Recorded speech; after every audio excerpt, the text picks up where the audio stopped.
is Jason McCann from Mountain Tactical Company. For the last 13 years, we've helped an average of 15 to 20,000 Tikka shooters per year build their ultimate Tikka rifle.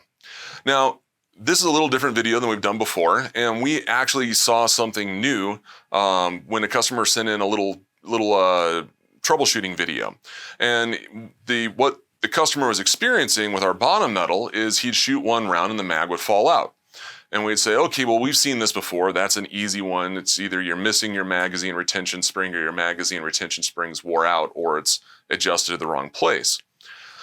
But this customer said, no, I have something else going on. And so he had his gunsmith shoot us a video, and it took us a while to recreate what happened here. But we figured we'd shoot a video, kind of show you guys what happened, what went wrong, so that you guys don't have the same frustration that he did.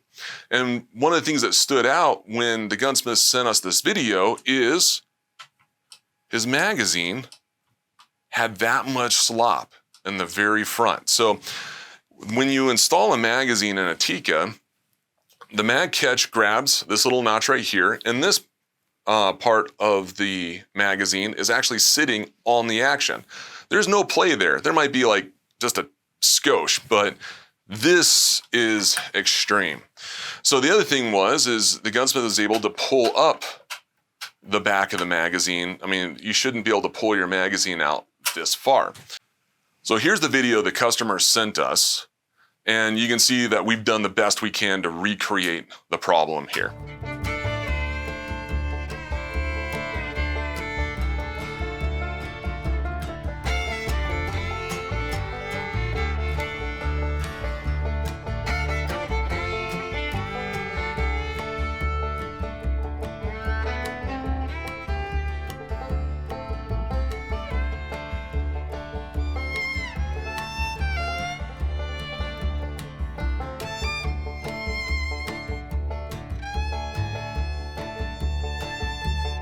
So what's going wrong here? Well, there's actually a couple things going wrong.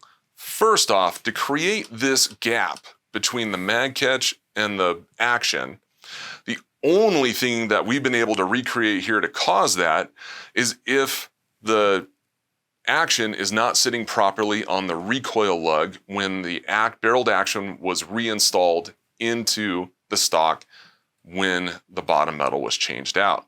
Very common problem. We've done that here before, and it causes a lot of problems, but that's the only thing that will cause this gap. So that's a real easy fix. The second part of the problem, which was interesting, was why there's so much slop back there. And it makes sense that this would pop out really easy under recoil, because this is a 6.5 PRC, and we duplicated it with the customer has a 6.5 PRC as well. It's a 4-round magazine. You have 3 rounds down here. So you have that inertial mass of the 3 rounds. And it doesn't take much pressure to get this whole mechanism to just release. So just that recoil impulse, I mean, you can see that's fighting gravity, but you have that recoil impulse. Because this is not being held into the action properly, the mag's gonna come out under recoil. All right, so let's open this rifle up and let me show you what's going on here. All right, so we have the rifle opened up now. Now, in order to create this exact same scenario, we actually had to put the trigger housing and the mag retention spring out of spec. Now, a lot of people don't know this, but this bolt that holds the trigger housing on, there's actually a lot of slop in here. So you can see how much forward and back play is in this trigger housing. You can also see there's a massive amount of play. Let's see if I get my fat fingers out of here. There's a massive amount of play in that mag retention spring.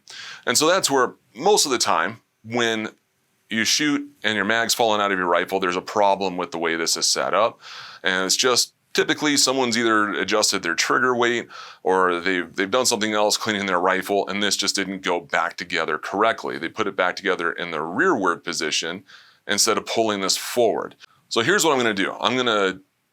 I've had this loose, so we have a little bit of play in here. I'm gonna pull the mag retention spring to the forwardmost position. I'm gonna pull the trigger housing into the forwardmost position. And we're gonna tighten this down. I've not found an official Tikka spec on how tight that bolt's supposed to be, but firm, we've never had one come undone. Now, so that's going to solve the problem of the mag retention spring. And let's see, I'm going to try, we have an overhead camera. I'm going to try to tilt this to where you can see that there's an actual gap between the mag retention spring and the trigger housing. So that gap is very important, so that spring is putting enough forward pressure on the magazine while still being able to articulate rearward when you load the magazine into your rifle. And so now we can see everything's being held together properly, even without the bottom metal in place. There's no play here. It's working. All right, so when you're putting your barreled action back into your stock, you need to make sure that you put the recoil lug in the notch on the bottom of the action. It is possible to torque your screws down with a misalignment here, in which case this action is going to be sitting on top of your recoil lug, and that is what is going to cause that play in the front of the magazine. When the magazine's locked in, there's no play. If you have play in the front of your magazine, it's because your action is sitting on top of your recoil lug instead of your recoil lug being in the recoil lug notch on the action. So let's get this put together correctly.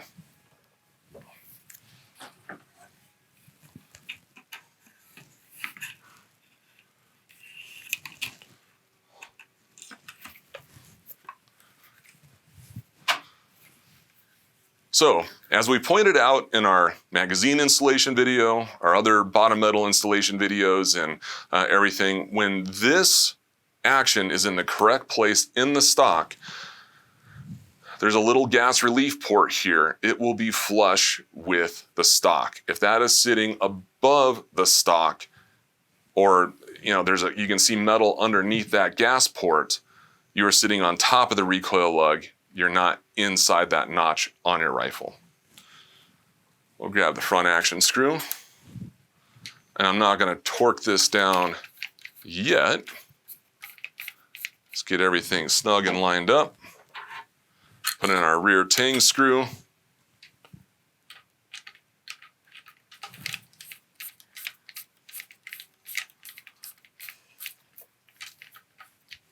All right, now that I know everything's lined up, I'm going to grab the barrel. I'm going to put downward pressure onto that recoil lug. Torquing this to 45 inch-pounds.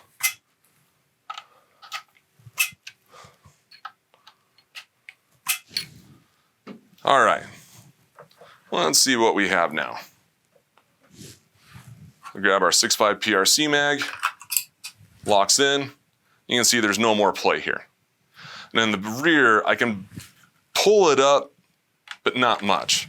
And in fact, I can pick this entire rifle up and shake it around by the magazine, and nothing's going to happen. So this is the first time we've run into both of these problems happening on the same rifle, but now that you know what the solution is, if you encounter this in the future, you know how to fix it, put your rifle together properly, and go get some trigger time.